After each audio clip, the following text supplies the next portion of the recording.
Good evening and welcome. Tonight, we are not chasing battles, revolutions, or great men shouting speeches into history. Instead, we are stepping into something far quieter, far gentler, and strangely far more powerful. A cup. A saucer. A kettle beginning to whisper. Tonight's story is about how something as ordinary as tea came to rule an entire city's rhythm, manners, and sense of self. This is the story of how afternoon tea in 19th century London became not just a habit, but a social force, one that shaped identity, class, and daily life in ways most people never stop to consider. At first glance, afternoon tea sounds harmless. Pleasant, even. A pause in the day. A warm drink shared politely. But in Victorian London, tea was never just tea. It was a signal. A test. A performance. A quiet declaration of who you were, where you stood, and whether you belonged. To miss tea was not simply to miss a drink. It was to fall out of step with the carefully measured heartbeat of society itself. By the early 1800s, London was a city of contrasts. Smoke-darkened streets pressed up against elegant drawing rooms. Industrial noise clashed with strict ideas of order and refinement. Life moved fast, but social rules moved slowly, clinging to tradition as if stability itself might dissolve without them. In this world, afternoon tea emerged as something more than refreshment. It became an anchor, a predictable ritual in a city increasingly defined by uncertainty.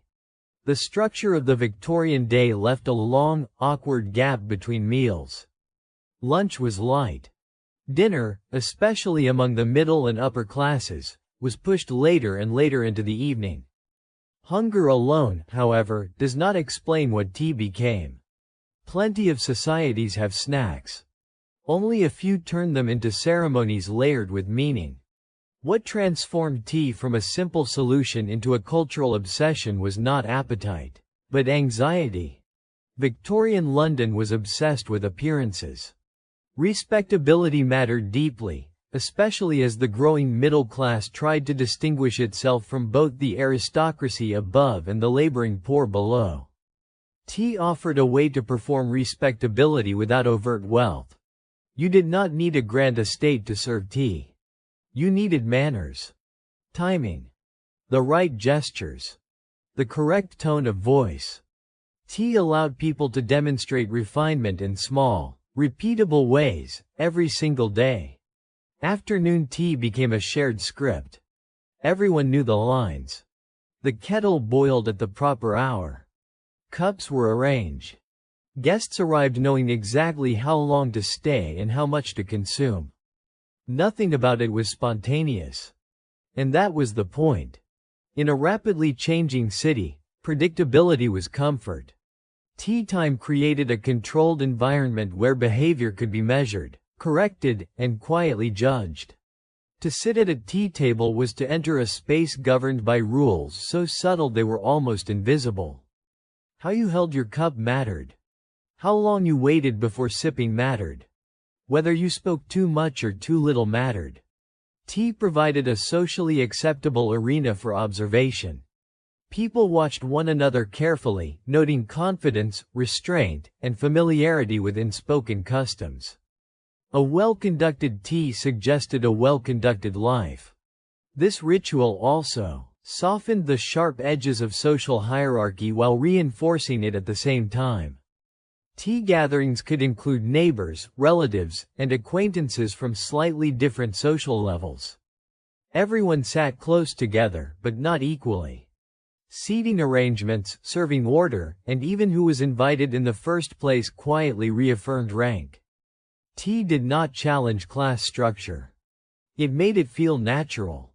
Importantly, tea was repetitive. It happened daily, sometimes multiple times a day.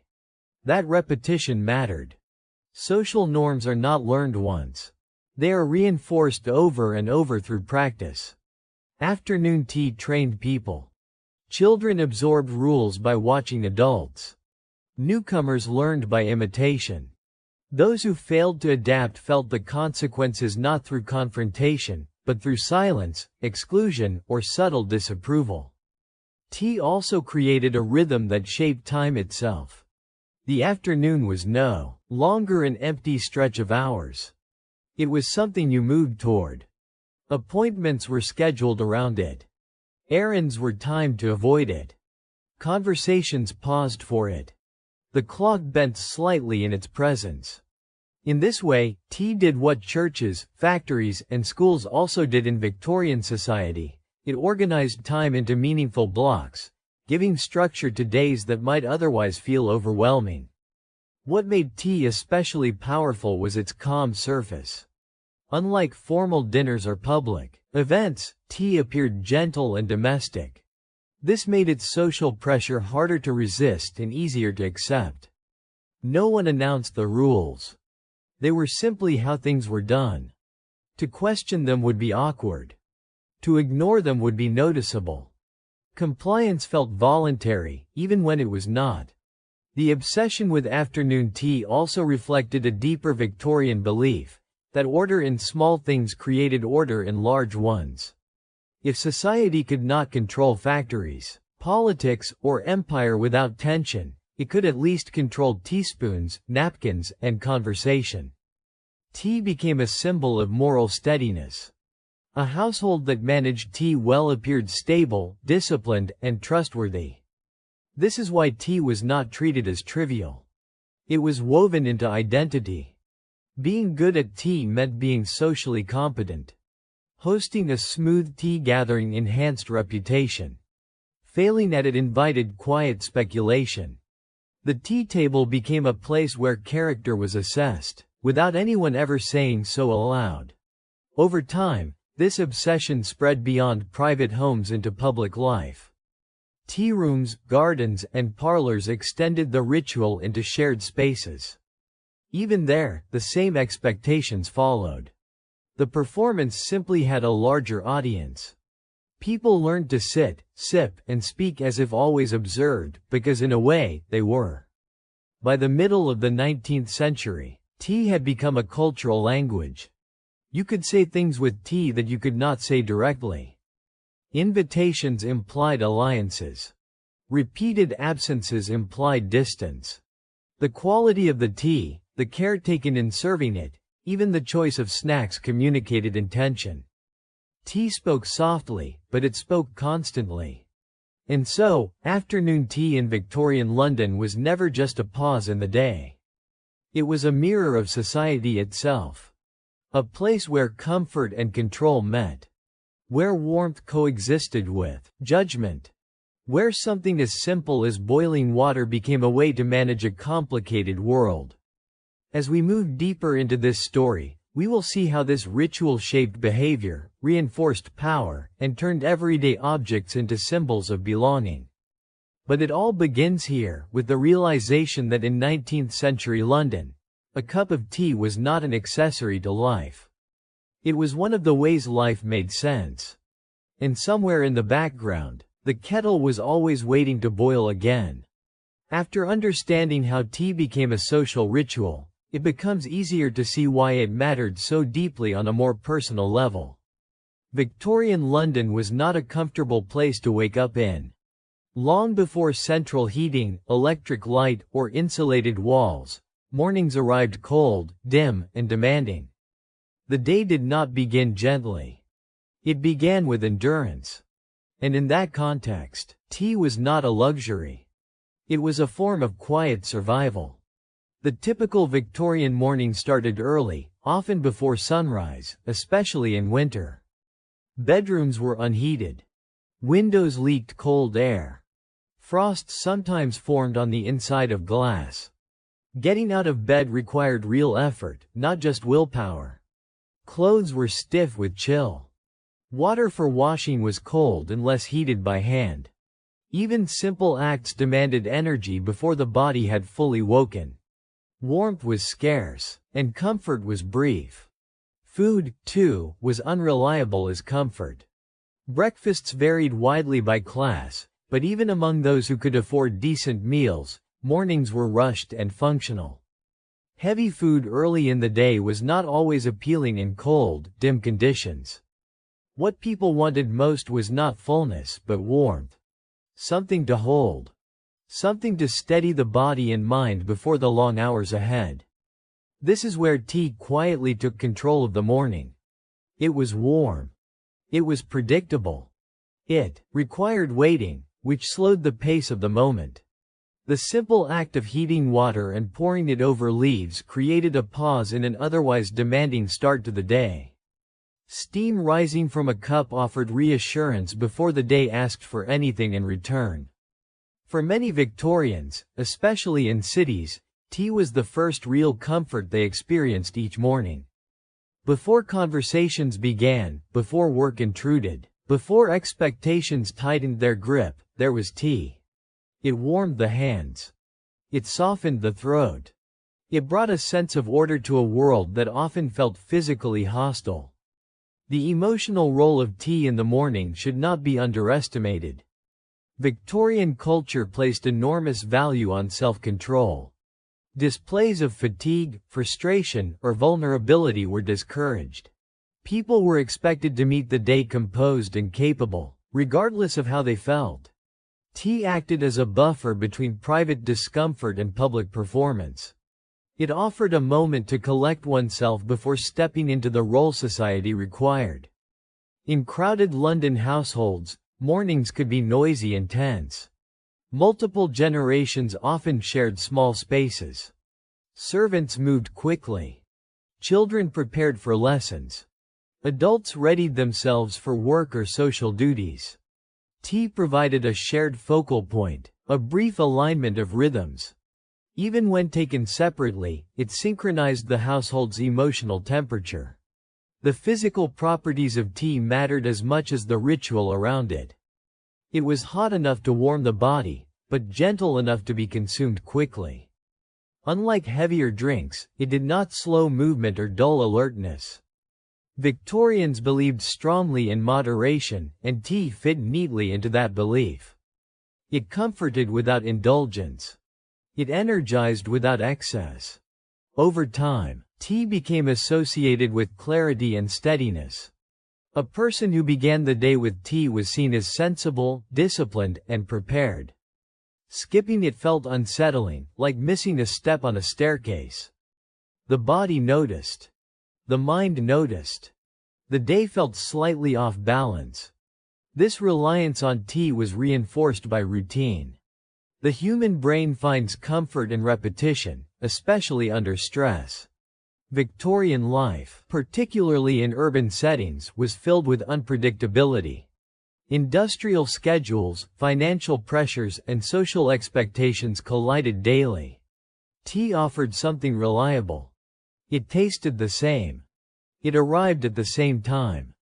It asked nothing except patience while it brewed. Even the act of waiting for tea mattered. In a culture that prized restraint, waiting calmly for water to boil and leaves to steep was a daily exercise in self-control. It was a small rehearsal for larger expectations. Sit. Wait. Do not rush. Do not complain. The reward will come. Tea also functioned as a quiet mental reset. Before newspapers were read or letters answered, before decisions were made, tea allowed thoughts to settle. Many Victorians believed that clear thinking required calm nerves. Tea, warm and familiar, was thought to steady the mind. Whether or not this was scientifically accurate mattered less than the belief itself. For those living alone or working long hours, tea offered companionship of a different kind. The ritual filled silence. The warmth countered isolation. A single cup on a small table could transform an empty room into something more bearable. In this way, tea served not only the body, but the emotions, without ever acknowledging that need openly. Importantly, this comfort was socially acceptable. Seeking warmth or rest directly might appear weak. Drinking tea did not. It was framed as proper, productive, and respectable. You were not pausing because you were tired. You were pausing because it was tea time. The ritual protected vulnerability behind tradition. As the morning passed into afternoon, the effects of that first cup lingered. Tea set the tone. It reminded people that order was possible, even if briefly. That the day had a structure. That comfort could exist within discipline. This emotional foundation made the later, more formal afternoon tea feel like a continuation rather than an interruption. The widespread dependence on tea also shaped expectations. Hosts were judged not only on hospitality, but on whether tea was available promptly. A delayed kettle suggested disorganization. A weak brew implied carelessness. Morning tea, though informal compared to afternoon gatherings, still reflected character. Over years and decades, generations grew up associating tea with safety and normality. Children watched adults begin their days this way and internalized the message, "This is how mornings work. This is how you prepare yourself for the world." Tea became part of emotional education, teaching patience, routine, and quiet resilience. By anchoring the day in warmth and familiarity, tea helped Victorians face environments that were often physically uncomfortable and emotionally demanding. It did not solve problems. It did not remove hardship. But it softened the edges just enough to make endurance possible. So when we imagine Victorian London moving through foggy streets and narrow rooms, we should picture not only factories and carriages, but countless small cups raised to cold lips at dawn. In those moments, tea was not a symbol of status or empire. It was something simpler and more human. A steady presence. A reassurance that, at least for now, warmth was within reach. And as the day continued, that need for reassurance would return again, this time dressed in finer cups, sharper rules, and watchful eyes waiting patiently for the afternoon bell to quietly announce that it was, once more, time for tea. By the time the afternoon arrived, tea was no longer about survival or simple comfort. The day had warmed slightly. The body had adjusted. What remained was something far more delicate and far more dangerous: society. Afternoon tea marked the moment when private endurance gave way to public visibility, and where tea transformed from a personal anchor into a social instrument. In Victorian London, afternoon tea was rarely consumed alone by accident. It was designed, expected, and quietly anticipated as a moment of connection. But connection, in this world, did not always mean closeness. More often, it meant observation. Tea gatherings created a space where people could come together without admitting why they were truly there: to be seen, to measure others, and to be measured in return. Conversation at the tea table appeared light. Polite remarks about the weather, recent outings, or shared acquaintances floated gently through the room. But beneath this surface calm, something sharper moved. Afternoon tea functioned as a subtle checkpoint, a moment when reputations were tested without formal judgment. Who attended? Who did not? Who was invited again? Who quietly faded from the circle? All of it mattered. Unlike formal dinners, which followed rigid protocols and clear hierarchies, afternoon tea occupied an in-between space. It felt relaxed enough to invite participation, yet structured enough to enforce boundaries. This balance made it ideal for social evaluation. People were expected to speak, but not too boldly. To listen, but not too passively. To reveal personality, but only within safe limits. Gossip flourished in this environment, not as loud accusation, but as careful suggestion. A raised eyebrow. A pause before a sentence finished. A change of subject at just the right moment. Information moved slowly and quietly, disguised as concern or curiosity. Tea provided the perfect cover. After all, people were merely talking. What made afternoon tea especially powerful was its repetition. These gatherings happened frequently, sometimes daily among close circles. Small impressions accumulated over time. A single awkward comment might be forgiven. A pattern would not. Tea allowed society to form conclusions gradually, giving judgments the appearance of inevitability rather than intention. Hierarchy was present at every tea table, even when denied. Who poured the tea mattered. Who chose the cups mattered. Who sat closest to the host mattered. These details communicated rank without words. Guests understood their position instinctively, adjusting posture, tone, and confidence accordingly. Tea did not create hierarchy. It displayed it. For women especially, afternoon tea was a primary arena of social influence. In a world where formal power was limited, the tea table became a place to build alliances, manage reputations, and shape narratives. Hosting a successful tea enhanced social standing. Failing to do so invited quiet speculation. Tea allowed women to exercise authority while appearing entirely domestic. Men, when present, navigated a different set of expectations. Too much dominance felt inappropriate. Too little engagement suggested indifference. Tea required balance. Those who understood the rhythm of conversation and restraint demonstrated social intelligence.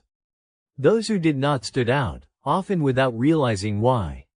The rules governing these interactions were rarely taught explicitly. Children learned by watching. Newcomers learned by making mistakes. This lack of formal instruction ensured that social knowledge remained a form of capital. Those raised within the system moved effortlessly. Outsiders struggled, no matter how intelligent or well-intentioned they might be. Tea also functioned as a form of social filtering. Invitations were extended carefully. A guest list reflected not only friendship, but strategy. Hosting someone signaled approval.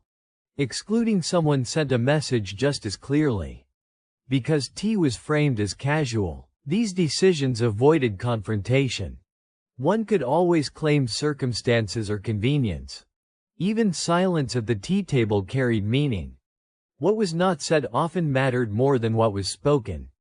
Avoided topics hinted at discomfort. Lingering pauses suggested disagreement. Tea encouraged reading between the lines, training participants to interpret subtle cues. Over time, this sharpened social awareness while increasing anxiety. The emotional cost of this constant evaluation was rarely acknowledged. Afternoon tea was pleasant on the surface, but demanding beneath it. To sit calmly while being observed required effort. To maintain composure while navigating shifting alliances required skill. Yet because tea was associated with leisure, this labor went unrecognized. Tea gatherings also reinforced conformity. Those who expressed unconventional opinions learned quickly to soften them. Those who dressed differently noticed glances. The tea table rewarded familiarity and punished deviation, not harshly, but persistently. Over time, people adapted, smoothing themselves into acceptable shapes. Importantly, this process was not always cruel. Many found genuine comfort and belonging at the tea table. Shared routines created trust. Familiar faces created safety. Tea could be a refuge as well as a test. The same structure that enforced norms also offered predictability in a complex world. Yet even kindness at tea followed rules. Sympathy had limits. Support was offered carefully. Strong emotions were moderated. Tea was not a place for extremes. It was a place for balance, control, and mutual reassurance that everything remained, at least outwardly, in order. As afternoon tea became more entrenched, its influence extended beyond the drawing room. Decisions made casually over cups had real consequences. Marriages were discussed. Careers were quietly encouraged or discouraged. Reputations shifted subtly. Tea conversations echoed outward into larger social patterns. The brilliance of afternoon tea as a social tool lay in its invisibility. No one announced its power. No one claimed authority through it. It worked precisely because it appeared harmless. People complied willingly, believing they were simply enjoying a pleasant custom. By the late Victorian period, to understand society was to understand tea. To navigate relationships successfully required fluency in its language. Those who mastered it moved smoothly through social spaces.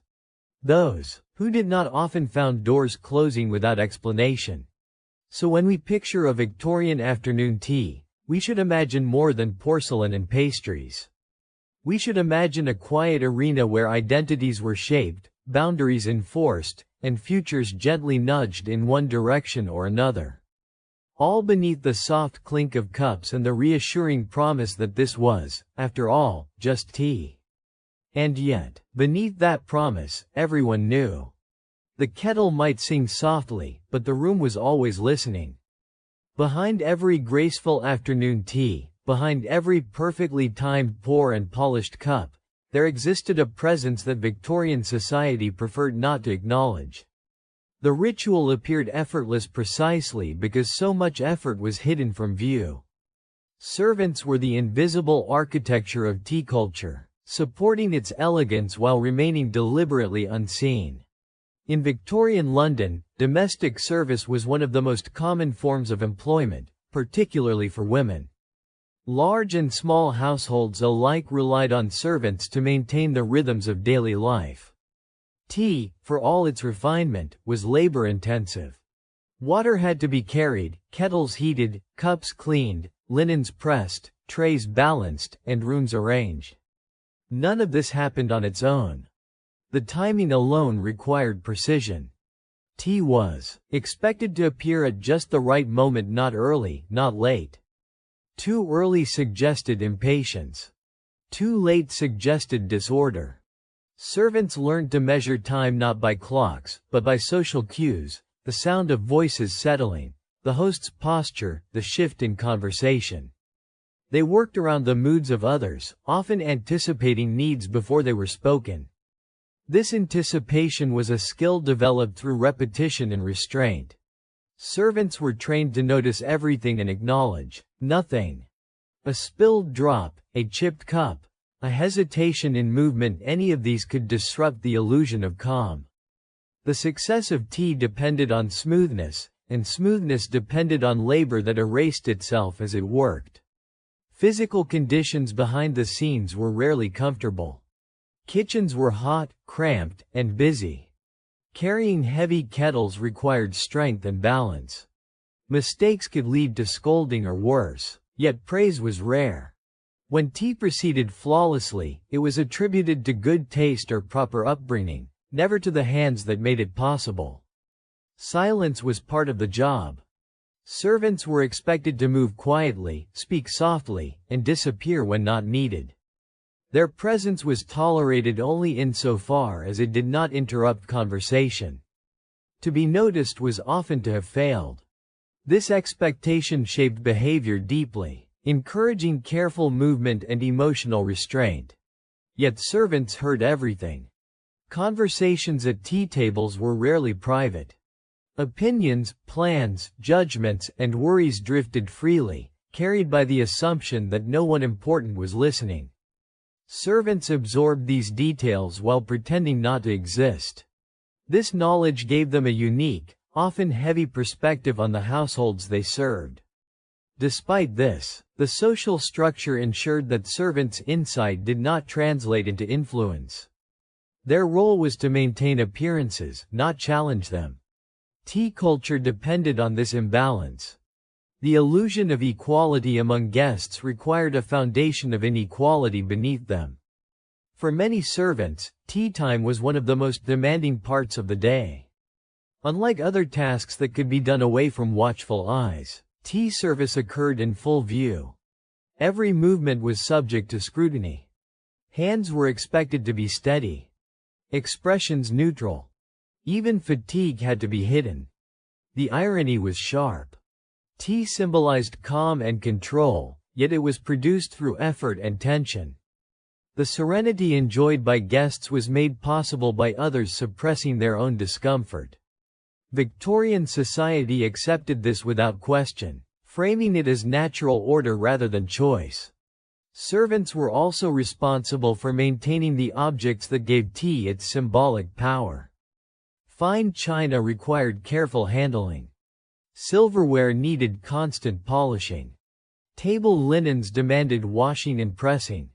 A single stain or scratch could reflect poorly on the household, and by extension, on the servant responsible. This responsibility created a constant undercurrent of anxiety. Accidents happened, despite care. When they did, the consequences were rarely gentle. Replacement costs could be deducted from wages. Reputations could suffer. In a world where employment was precarious, a mistake at tea could echo far beyond a single afternoon. Yet many servants took pride in their work. Mastery of tea service was a mark of professionalism. Knowing the preferences of the household, anticipating guests' needs, and executing service smoothly offered a sense of competence in a system that offered few rewards. Pride, like labor, was quietly contained. The emotional distance enforced by tea rituals also protected servants in subtle ways. By limiting interaction, the system reduced opportunities for conflict. Clear boundaries defined expectations. Servants were not expected to participate socially. Their success lay in facilitating others' interactions. Still, this separation reinforced a rigid hierarchy. Tea culture taught everyone their place repeatedly. Guests learned to expect service without acknowledgement. Hosts learned to command without overt instruction. Servants learned to comply without complaint. The ritual rehearsed social order daily. As tea became more elaborate, so did the demands placed on servants. Multiple courses, specialized utensils, and decorative displays increased complexity. Each edition promised greater refinement while requiring more unseen effort. The aesthetic of ease grew heavier with labor. Public tea spaces mirrored this dynamic. Tea rooms and gardens employed staff to manage crowds while maintaining decorum. Here too, workers remained peripheral, ensuring that visitors could enjoy leisure uninterrupted. The pattern repeated: comfort above, effort below. The invisibility of servants was not accidental. It was cultivated. Victorian ideals prized self-sufficiency and moral order, even as they relied on extensive support. Tea exemplified this contradiction. It appeared simple and wholesome while resting on a complex network of work. Over time, this normalization shaped attitudes toward labor itself. Because tea was pleasant, the work behind it seemed acceptable, even benign. The ritual softened awareness of inequality, making it feel orderly rather than harsh. And yet, if one looks closely, the strain is there. In the careful steps, in the controlled movements, in the quiet readiness to respond instantly. Tea culture demanded discipline not only from guests, but from those who served them, often to a greater degree. So when we imagine a Victorian tea table, perfectly arranged and gently humming with conversation, we should also imagine the unseen choreography surrounding it. The hands that lifted kettles. The eyes that watched for cues. The effort that vanished the moment it succeeded. Tea was a performance, and like all performances, it relied on people who remained out of the spotlight. Their absence from the story was part of the story itself. Without them, the ritual would collapse. With them, it appeared effortless. And so the kettle sang again, cups were refilled, and the illusion held supported quietly, faithfully, and almost invisibly, by those who made refinement possible without ever being invited to enjoy it. As the ritual of tea grew more refined, the focus shifted from who attended and who served to how everything was done. In Victorian London, making tea was not a casual act. It was a procedure governed by rules so precise that they could turn an ordinary afternoon into a source of quiet tension. What appeared gentle and soothing on the surface was, beneath it, an exercise in exactness. The process began with water, but even this simplest element carried expectations. Water had to be fresh, not reheated, not drawn too early. Reboiled water was believed to ruin the taste and, by extension, reveal carelessness. The kettle itself mattered. Cleanliness was essential. Any trace of residue suggested neglect. Before a single leaf touched the pot, judgment had already begun. Tea leaves were chosen with care. Their origin, quality, and freshness were all scrutinized. Offering inferior tea implied either ignorance or indifference, neither of which reflected well on a host. Too strong a brew suggested aggression or lack of refinement. Too weak a brew implied hesitation or poor judgment. Balance was everything, and balance was difficult to achieve consistently. The teapot required warming before use, a step that could not be skipped without consequences. This small act symbolized preparation and respect for the ritual. Forgetting it was not dramatic, but it was noticeable. Guests might not comment, but they would remember. Tea, in this sense, trained memory as much as taste. Timing was another source of anxiety. Leaves left too long produced bitterness. Removed too early, they produced disappointment. The host was expected to know instinctively when the tea was ready. Clocks existed, but reliance on them felt mechanical. Skill was demonstrated through intuition, not measurement. Even the act of pouring carried meaning. The stream of tea was expected to be steady and controlled. A shaky hand suggested nervousness. An overly confident pour risked spilling. Guests watched, often unconsciously, absorbing impressions that would linger beyond the cup. Milk, perhaps more than any other element, became a quiet battlefield of opinion.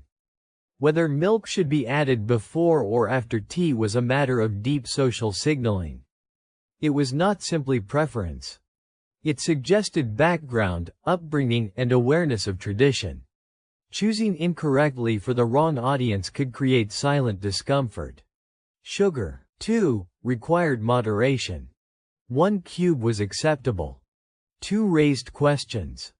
More than that invited assumptions. The host did not comment, but the choice was noted. Tea allowed people to express individuality within narrow limits, and stepping outside those limits attracted attention. Spoons were placed deliberately. Stirring was gentle, never clinking loudly against porcelain. The spoon was returned to the saucer, not left in the cup. Each movement had a correct version, learned through observation rather than instruction. Errors were rarely corrected openly, but they were registered. All of this precision created a strange emotional atmosphere. Tea was meant to be relaxing, yet it demanded focus. Hosts, especially, carried the weight of responsibility. A successful tea passed without remark. A flawed one left behind a residue of self-doubt. This pressure was intensified by repetition. Tea happened, often, which meant mistakes could recur. Consistency became a measure of character. Someone who always brewed tea well was seen as reliable. Someone who did not was quietly categorized. The irony was that most guests would have accepted imperfect tea gladly. But Victorian society was not driven by necessity. It was driven by signaling. Tea was a language, and accuracy mattered. To speak it poorly suggested deeper inadequacies. This exactness extended to temperature. Tea served too hot forced awkward waiting. Too cool suggested delay. The cup itself mattered, thin enough to cool properly, but not so thin as to feel fragile. Each choice layered meaning onto experience. Hosts were often caught between their own preferences and expectations. Perhaps they liked stronger tea. Perhaps they preferred more sugar. But hosting required adaptation. Tea was not about self-expression. It was about social harmony, even at the cost of personal taste. Guests, too, participated in this tension. Compliments were expected, but excessive praise felt insincere. Criticism was unacceptable. Silence could be interpreted either way. Everyone navigated these subtleties carefully, aware that tea created impressions that extended beyond the table. Over time, this careful choreography became internalized. People stopped thinking about the steps consciously. The body remembered what to do. Hands moved automatically. This automation masked the effort involved, making the ritual appear natural rather than learned. Yet the anxiety never fully disappeared. New guests, unfamiliar settings, or unfamiliar blends could unsettle even experienced hosts.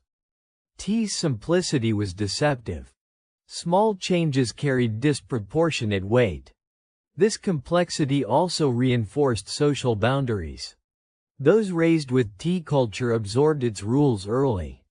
Those who encountered it later faced a steep learning curve. Mistakes marked them as outsiders, regardless of their intelligence or goodwill. Tea thus became a test disguised as hospitality. Passing it required knowledge, practice, and composure. Failing it rarely led to confrontation, but it shaped reputation all the same. In this way, the act of brewing tea mirrored Victorian ideals more broadly. Precision, restraint, and self-control were prized. Errors were tolerated quietly but remembered. Excellence was expected without acknowledgement. And so, each afternoon, countless hosts across London approached the kettle with a mix of calm and concern. The leaves were measured. The water boiled. The pot was warmed. The ritual unfolded once more, balancing comfort against scrutiny. Tea promised ease, but it demanded care. It soothed, but it also evaluated. In mastering its rules, Victorians practiced mastering themselves. And when the final cup was poured, when the conversation drifted on, and when the guests appeared content, the greatest success was not applause or praise. It was the absence of notice. The knowledge that nothing had gone wrong. In Victorian tea culture, that silence was the highest compliment of all. Once the rules of tea were learned, they did not disappear. Instead, they settled into the background, quietly waiting to be tested in the smallest of details. In Victorian London, it was rarely the large gestures that defined a person at the tea table. It was the minor choices, the nearly invisible decisions, that carried the most weight. Tea culture trained people to notice what most would overlook. The placement of milk, the amount of sugar, the angle of a cup. These details were not trivial. They functioned as social signals, readable to those who knew how to look. A guest did not need to announce their background or values. Tea revealed them gently, through habit rather than declaration. Milk, in particular, became a quiet source of distinction. Some added it first, some after. Each choice suggested familiarity with certain traditions and disregard for others. Neither was openly condemned, yet each was quietly associated with class, upbringing, and awareness. Guests learned to adjust their behavior depending on whose table they sat at, a skill that required constant attention. Sugar followed similar rules. Choosing how much to add was a moment of exposure. Too little could suggest austerity or affectation. Too much implied indulgence or lack of restraint. Moderation was praised, though rarely stated. Guests who hesitated before adding sugar revealed uncertainty. Those who added it without pause revealed confidence, whether justified or not. Even the act of stirring was observed.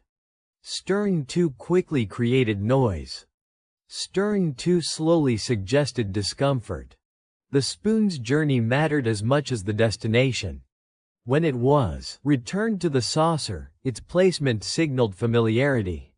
Left in the cup, it quietly marked inexperience. These judgments were not announced. They did not need to be. Tea culture relied on shared understanding. People learned early that reactions were subtle. Approval came in the form of continued invitations. Disapproval arrived as absence. This constant evaluation created a peculiar form of social awareness. Guests monitored themselves while appearing relaxed. They adjusted mid-action, correcting gestures almost unconsciously. Tea required a kind of double attention, one part enjoying the moment, another scanning for error. Hosts participated in this observation as well. They noted guests' habits, filing them away as information. Preferences were remembered, sometimes as kindness, sometimes as data. A guest who consistently behaved awkwardly might be invited less often. A guest who moved with ease became welcome. Small details also shaped narratives beyond the table. Stories circulated, gently edited, about how someone behaved at tea. These stories rarely mentioned tea explicitly. Instead, they hinted at character. Someone was described as a bit uncertain or not quite comfortable. The meaning was understood. The power of these minor judgments lay in their persistence. One misstep could be overlooked. Repeated ones became identity. Tea did not punish loudly. It taught slowly. Children absorbed this lesson early. Watching adults, they learned that restraint was valued. That taking up too much space, even in gesture, was risky. Tea time became an informal classroom where social literacy was taught through example rather than instruction. This focus on detail reinforced conformity. Guests learned which behaviors blended in and which stood out. Over time, many adjusted not because they believed the rules mattered, but because the cost of deviation was isolation. Tea encouraged self-editing. At the same time, this system created anxiety. Knowing that every small action might be interpreted made relaxation difficult. Tea promised comfort but delivered scrutiny. The safer one wished to feel, the more carefully one behaved. Yet there was also reassurance in knowing the rules. Mastery brought ease. Those who understood the signals could move through tea gatherings with confidence. Familiarity transformed vigilance into habit. What once required thought became instinct. This distinction separated insiders from outsiders. Knowledge of tea details functioned as social currency. Those without it struggled, even if they were kind or intelligent. Tea valued fluency over sincerity. Importantly, this evaluation rarely involved cruelty. Most participants believed they were simply upholding standards. The harm, when it occurred, was indirect. Exclusion felt natural, not intentional. Tea culture diffused responsibility across many small choices. Over time, these minor judgments reinforced broader social patterns. They supported class boundaries, shaped friendships, and influenced opportunities. Tea became a quiet gatekeeper, determining who belonged where. The elegance of this system lay in its subtlety. No one needed to enforce the rules openly. Participants enforced them themselves, motivated by the desire to fit in. Tea culture thus sustained itself with minimal effort. And so, in drawing rooms across Victorian London, people lifted cups, added milk, stirred gently, and placed spoons just so. Each movement seemed insignificant. Each carried meaning. Tea taught that in a society obsessed with order, the smallest actions mattered most. It trained attention, rewarded conformity, and turned ordinary gestures into symbols of belonging. By the time the cups were emptied and the conversation drifted on, judgments had already been made. They lingered quietly, shaping future interactions. Nothing dramatic had happened. No voices were raised. No rules were stated. And yet, everything had been noted. As attention lingered on these small gestures, it became clear that afternoon tea was not merely a gathering of individuals, but a carefully arranged field of quiet power. Beneath the appearance of ease and politeness, the tea table functioned as a subtle battlefield, where authority was displayed not through commands, but through positioning. Every chair, every pour, every pause communicated rank. Seating was never accidental. The placement of chairs followed an unspoken logic understood by all present. The most respected guests were offered the most comfortable positions, often closest to the host.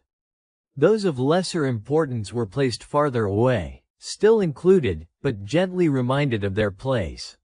No one announced these distinctions. They were accepted as natural. The host's position was central, both physically and socially. From this vantage point, the host controlled the flow of tea, conversation, and attention. To pour tea was to exercise authority. It required composure and confidence, signaling that the host belonged at the center of the gathering. Delegating the pour, or hesitating to begin, altered perceptions immediately. Guests noticed who was served first. This order reflected priority, familiarity, and respect. Being served early suggested importance. Being served later suggested patience was expected. Complaints were unthinkable. Acceptance reinforced the hierarchy. Even the act of refilling cups carried meaning. A guest whose cup was refilled promptly was valued. One whose cup sat empty for too long might feel overlooked. These moments were small, but cumulative. They shaped how people felt about their standing long after the tea ended. Conversation followed similar patterns. Some voices carried more weight. Others spoke cautiously, aware that interrupting or dominating could shift perception. The tea table encouraged balance, but not equality. Authority flowed quietly, shaping who led discussions and who followed. Power at tea was often exercised through restraint.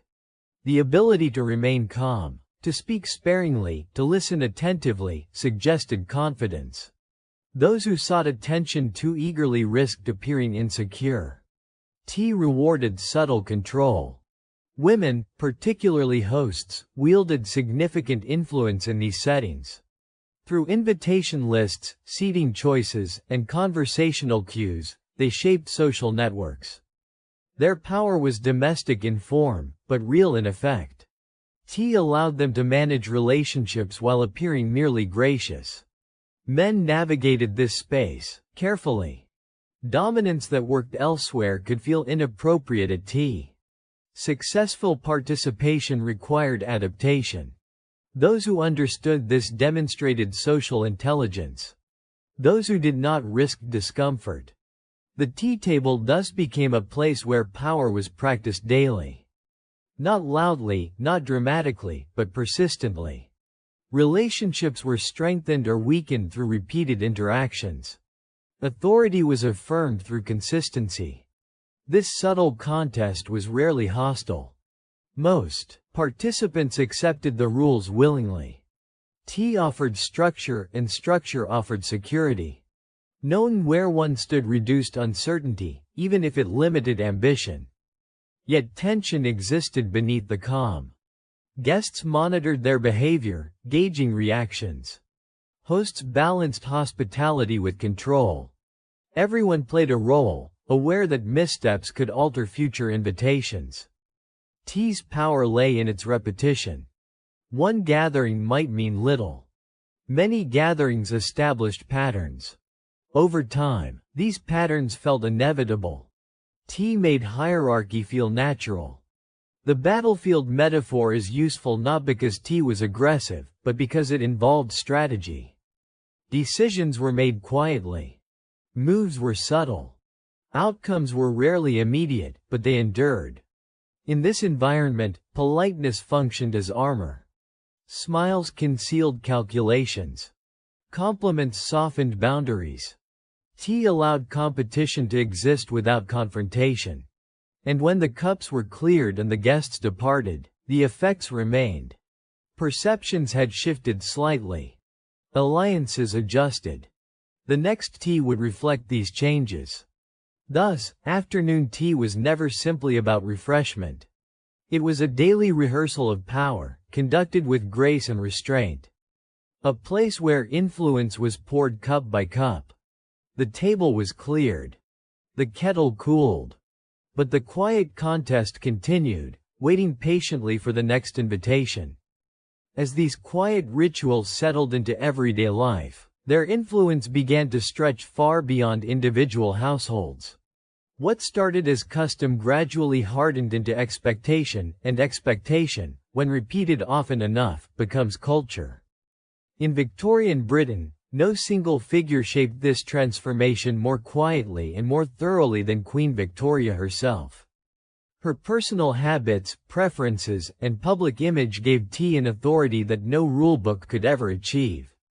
The monarch did not need to issue decrees about tea. She did something far more effective: she participated. Her routine, carefully observed and endlessly discussed, became a template. When Queen Victoria drank tea, tea became not merely fashionable but respectable. Her choices suggested stability, continuity, and moral order, qualities deeply valued in a society navigating rapid change. Reports of the Queen's daily life circulated widely, carried by newspapers, memoirs, and polite conversation. The public learned when she took tea, how she served it, and with whom. These details were repeated not because they were dramatic, but because they were reassuring. They suggested that even at the highest level of power, life followed orderly rhythms. Tea, already embedded in domestic life, gained new symbolic weight through this association. It became linked to loyalty, tradition, and national identity. To participate in tea culture was, in a small but meaningful way, to align oneself with the values represented by the crown. Manufacturers understood this immediately. Tea merchants, porcelain makers, and silver producers eagerly highlighted royal associations. Products were marketed as suitable for refined households, echoing the tastes attributed to the Queen. Ownership became a form of participation in a shared national narrative. This influence extended across class lines. While not everyone could afford fine china or imported blends, the idea of tea as a daily ritual became universal. It crossed boundaries of wealth and region, offering a common practice that felt dignified regardless of scale. A modest cup could still carry royal meaning.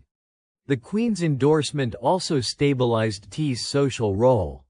In a period marked by political reform, industrial upheaval, and shifting class structures, tea represented continuity. It offered something familiar in an unfamiliar world. The monarchy's steady image reinforced this sense of reassurance. Importantly, royal influence softened conflict within tea culture. Disagreements over etiquette, taste, or tradition were often resolved by reference to what was considered proper or traditional, terms shaped by royal example. Tea thus became less negotiable, more fixed. Public events reinforced this symbolism. Large gatherings, exhibitions, and celebrations often included tea as a central feature. These moments linked private habit to public identity. Tea was no longer just domestic. It was national. The Queen's long reign amplified this effect. Generations grew up knowing no other monarch. Tea rituals passed from parents to children under a stable royal image. Over time, tea became intertwined with memory itself. It felt timeless. This association also influenced behavior abroad. As Britain's presence expanded globally, tea traveled with it. Colonial administrators, merchants, and travelers carried tea habits overseas, presenting them as markers of civility and order. Tea thus became a cultural ambassador, shaped by domestic tradition and royal approval. At home, tea gatherings increasingly mirrored the values associated with the Queen: moderation, restraint, and dignity. Excess was discouraged. Simplicity was praised. Tea became a daily reminder of ideal conduct. Critically, this influence worked precisely because it was indirect. No one felt forced. Participation was voluntary, yet deviation felt uncomfortable. Tea's authority came from example, not enforcement. Over time, royal tea habits faded into background knowledge. Few remembered specific details. What remained was the sense that tea was how things were done. This naturalization marked the ritual's complete integration into society. Tea no longer needed explanation. It was expected. Its absence felt wrong. Its presence reassured. Thus, Queen Victoria's quiet participation transformed tea from a social custom into a cultural institution. Without speeches or mandates, she anchored it firmly within British identity. And as afternoon shadows lengthened across drawing rooms and kitchens alike, tea continued to be poured not just in imitation, but in inheritance, carrying with it the weight of tradition, memory, and a sense that some things, at least, could remain steady in a changing world. The kettle boiled again, not only for comfort or conversation, but as part of something larger, a shared rhythm that bound individuals to a nation, one careful cup at a time. As tea settled into the heart of British identity, it carried with it a story that stretched far beyond the drawing rooms of London. Every cup poured in a quiet afternoon carried echoes of distant places, long journeys, and vast systems that most drinkers never saw. Tea culture, for all its domestic calm, was inseparable from the reach of the British Empire.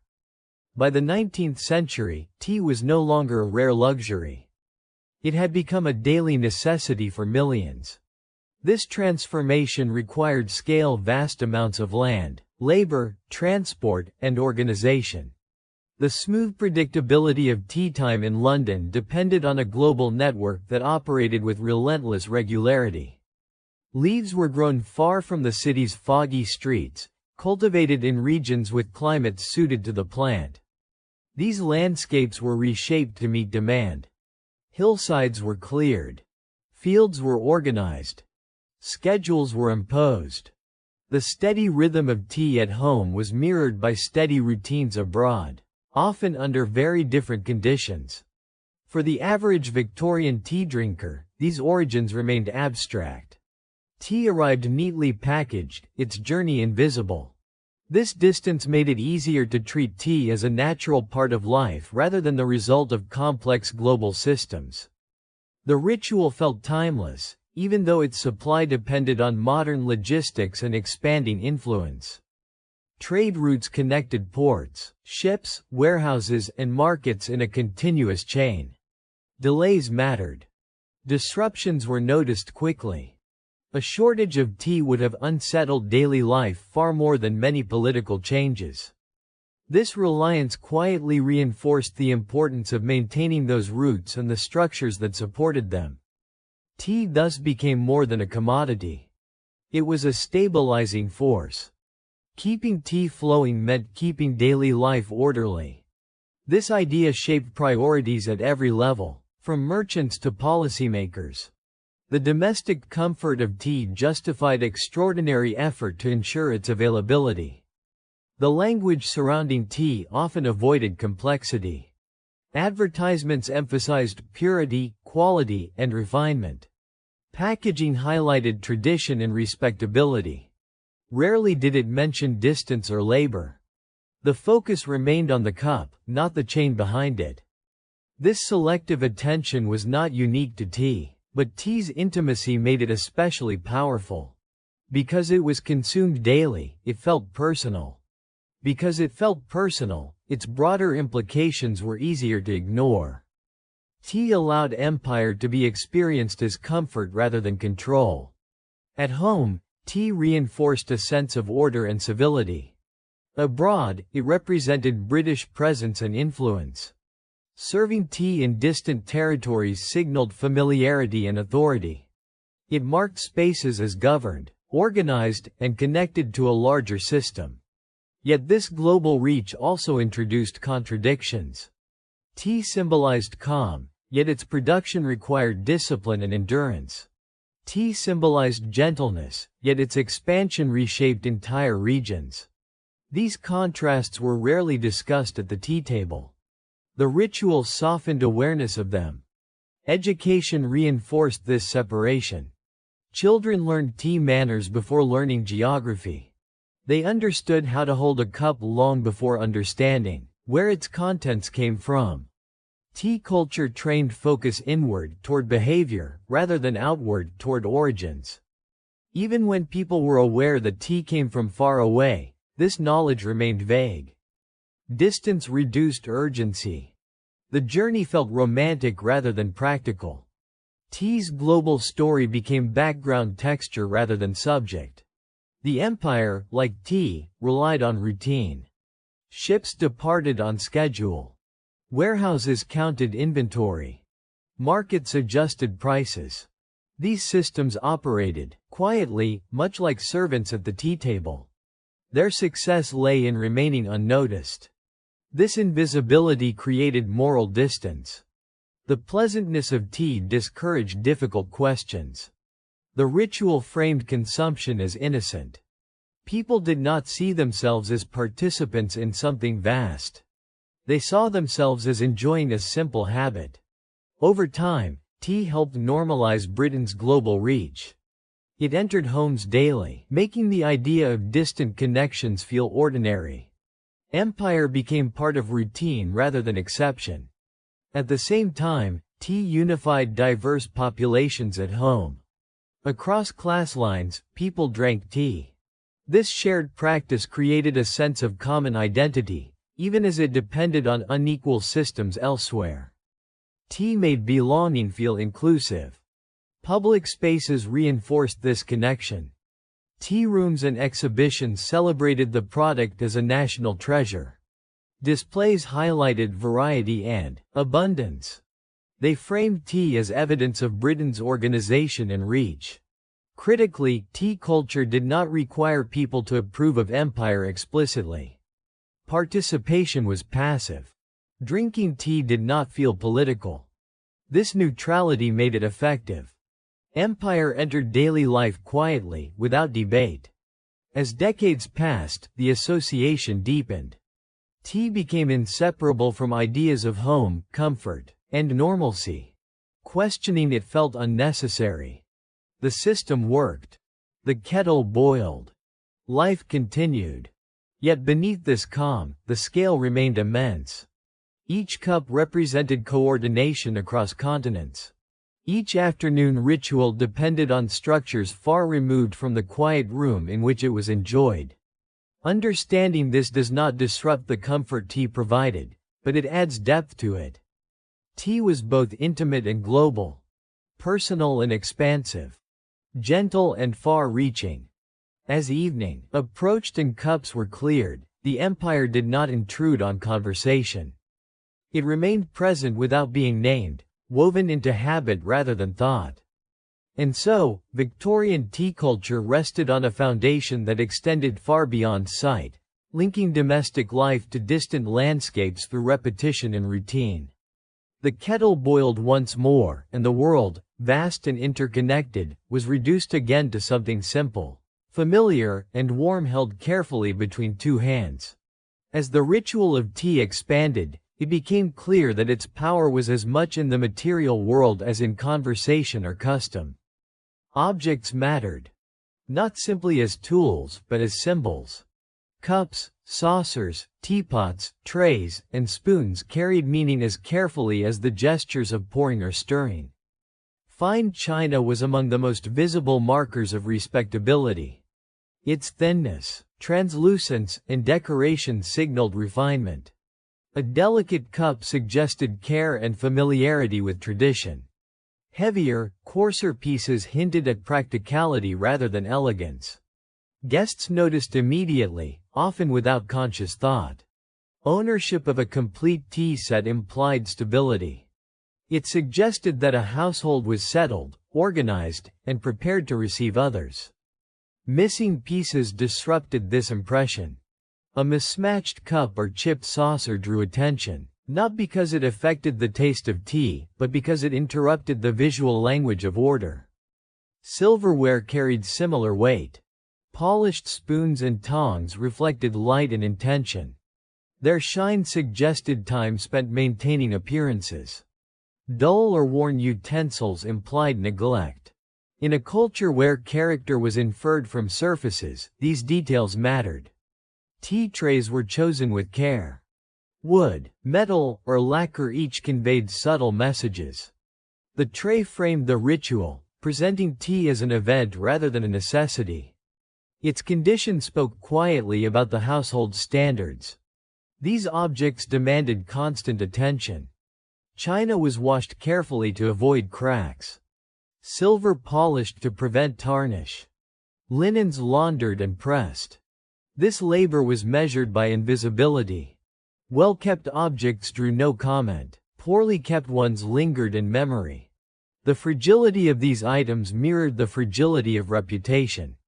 A dropped cup or broken handle could carry disproportionate social weight. Replacement was costly. Loss mattered materially and socially. For hosts, displaying fine teaware was calculated. It signaled taste and risk. Using delicate pieces demonstrated confidence. Reserving them suggested caution. Guests interacted carefully with the objects. 2. Improper handling risked embarrassment. The potential for damage added tension, reinforcing ideals of restraint and control. Tea objects allowed social aspiration. Middle-class households invested in china and silver to align themselves with higher standards. Possessing the right object suggested belonging, even if other markers were absent. Teaware became a bridge between classes. Manufacturers responded eagerly. Designs multiplied. Prices varied. Advertising emphasized elegance and tradition. Owning the right set became a visible sign of refinement and ambition. Public tea spaces amplified this symbolism. Tea rooms displayed their finest pieces prominently. Patrons judged establishments by presentation as much as taste. Objects created atmosphere, signaling respectability and care. Teaware accumulated history. Sets were gifted, inherited, commemorative. They marked milestones, marriages, anniversaries, achievements. Objects connected tea to memory, deepening its emotional resonance. At the same time, this focus reinforced exclusion. Those unable to afford or maintain such items felt pressure. Tea promised universality, but symbols reminded all of difference. The quiet power of tea objects lay in permanence. While conversation faded, china remained. While moods shifted, silver endured. These items anchored ritual in physical form. As guests departed and cups were washed, the objects returned to their places, waiting for the next gathering. Their presence reassured hosts that order could be restored, even if interactions were unpredictable. Tea culture was as much about what sat on the table as who sat around it. Objects spoke silently, reinforcing care, stability, and refinement. The kettle cooled. The china rested. And the symbols of respectability remained, ready to be arranged once more, promising that with the right objects, the ritual could begin again. Alongside the cups and saucers, the food carried its own quiet language. At first glance, these bites seemed modest, even underwhelming: thin sandwiches, light pastries, carefully portioned cakes. But in Victorian tea culture, restraint was the message. Portions were deliberately small. Not a mistake, not a limitation. A signal. Large or filling food suggested hunger, urgency, or lack of control. Afternoon tea was not meant to satisfy the body completely. It was meant to demonstrate mastery over appetite. Cucumber sandwiches became iconic because they were understated. Thin slices, lightly seasoned, between delicate bread with crusts removed. No strong flavor distracted. No heaviness lingered. Eating one was refinement, not indulgence. It suggested the guest was there for company, conversation, not nourishment. Scones followed a similar logic. Richer than sandwiches, yet still restrained. Served small, with modest cream or preserve, inviting enjoyment without excess. One or two were enough. Knowing when to stop mattered as much as taste. Cakes, when present, were sliced thinly. Variety was prized over quantity. A small piece allowed sampling without greed. The table offered abundance in appearance, not consumption. This balance reflected broader Victorian values. Self-control praised, excess suspicious. Eating too eagerly at tea risked judgment. Appetite was managed, not displayed. Tea food provided a public lesson in discipline. Hosts planned carefully. Too little seemed stingy. Too much, vulgar. The right amount created an illusion of generosity without indulgence. Guests adapted accordingly. Eating slowly, pausing between bites, conversing while holding food. Finishing quickly suggested impatience. Leaving food untouched implied affectation. The ideal lay somewhere in between. These expectations were rarely spoken. Learned by observation. Children watched adults navigate plates, absorbing lessons on moderation long before understanding intellectually. Tea food reinforced class distinctions. Ingredients were simple, but preparation required time and care. Removing crusts, slicing evenly, arranging attractively signaled leisure and attention.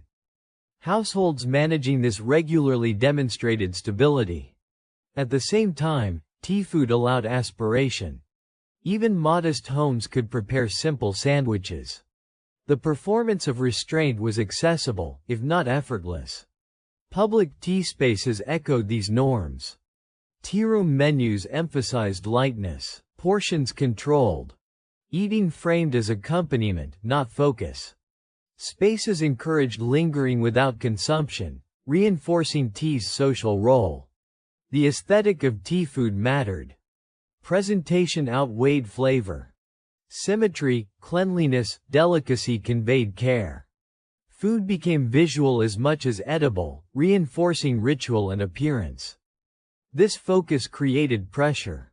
Hosts worried about balance, timing. Guests worried about behavior.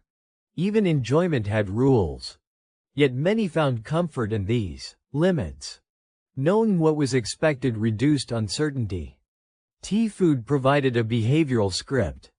One could participate safely by following it. Over time, these patterns shaped attitudes toward food more broadly. Moderation became respectability.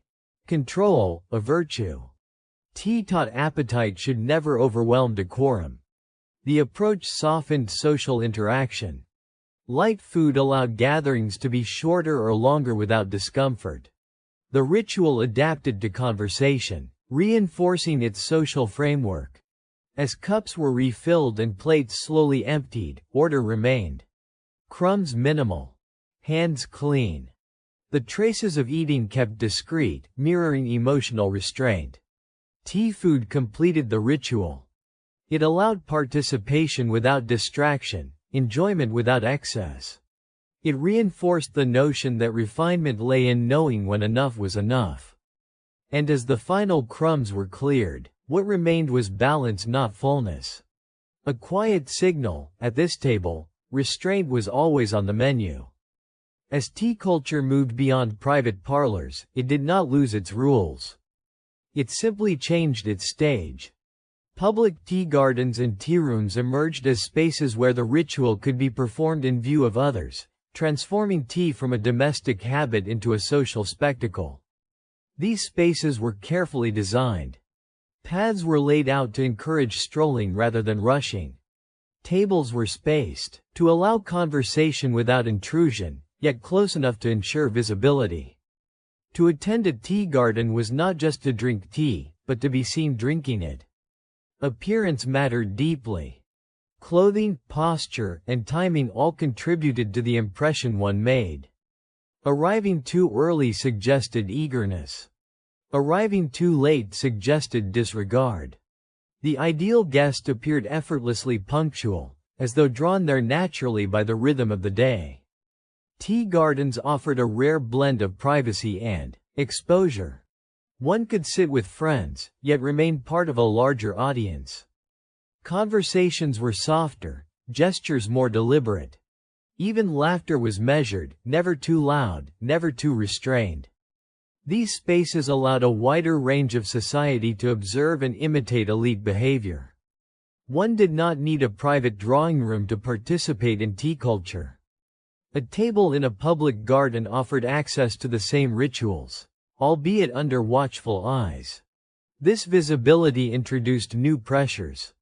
In private homes, Mistakes might be forgiven or forgotten. In public spaces, they lingered. A clumsy movement, an awkward pause, an unfamiliarity with etiquette could be noticed, remembered, quietly judged. Yet this risk was part of the appeal. To navigate a tea garden successfully was to demonstrate social competence. It showed one could move comfortably within shared norms, even under observation. Tea gardens also softened social boundaries. Different classes could occupy the same space, though rarely the same table. Proximity allowed comparison without direct interaction. One could observe others' manners, clothing, and confidence, learning without instruction. Music often played in the background, adding rhythm without distraction. The goal was ambiance, not entertainment. Tea gardens were not places of excitement, but of gentle engagement. They encouraged lingering, watching, reflecting. The act of being seen became as important as the tea itself. People walked slowly, chose seats carefully, and positioned themselves to be noticed without appearing to seek attention. The balance was delicate. Too much display felt improper. Too little risked invisibility. Tea rooms followed similar principles indoors. Windows framed patrons like portraits. Tables faced outward. The ritual unfolded against a backdrop of public life. Tea became a bridge between private behavior and public identity. For many, these spaces offered a sense of belonging. Even alone, one could sit with a cup of tea and feel part of something larger. The shared ritual connected strangers without conversation. At the same time, tea gardens reinforced social memory. Regular visitors recognized one another. Familiar faces became part of the scenery. Reputation formed slowly, through consistency rather than drama.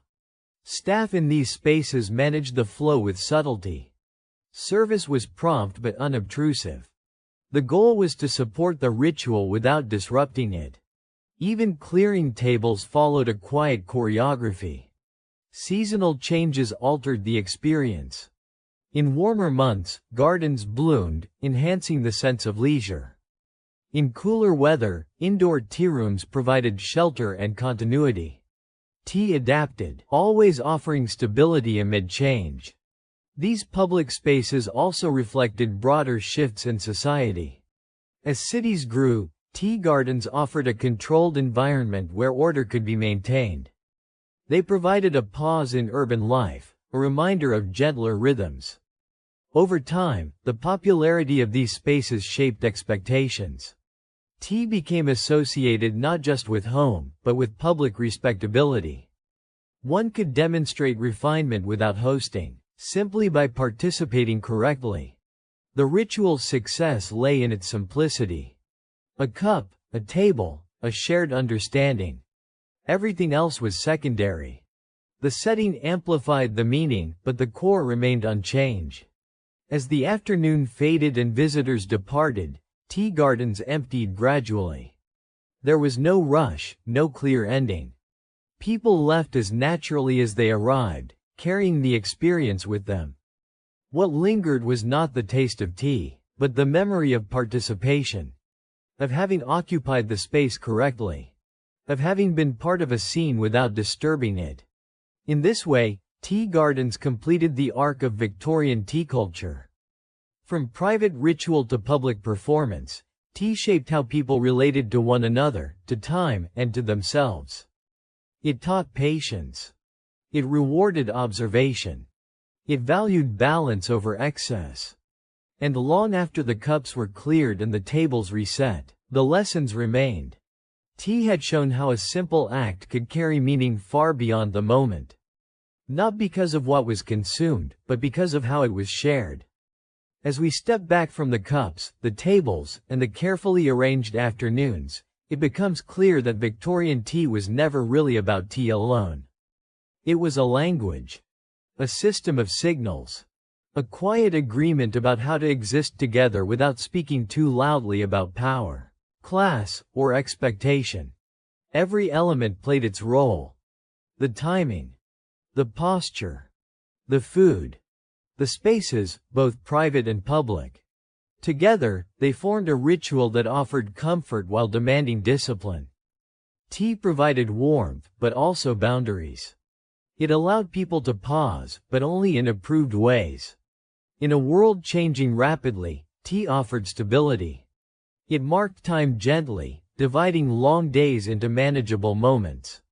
It gave structure to afternoons that might otherwise feel endless. And in doing so, it shaped how people understood patience, restraint, and belonging. What makes this ritual endure is not its elegance, but its familiarity. Even now, the act of making tea carries echoes of those earlier expectations. The pause. The quiet. The sense that for a moment, the world can slow down. Perhaps that is why tea remains with us. Not as a performance, but as a habit. A reminder that small, repeated actions can hold meaning far beyond their simplicity. Thank you for spending this time with me, and for allowing this story to unfold slowly.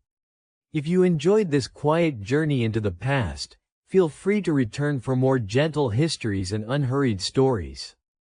Until then, take care, and may your next cup of tea be a peaceful one.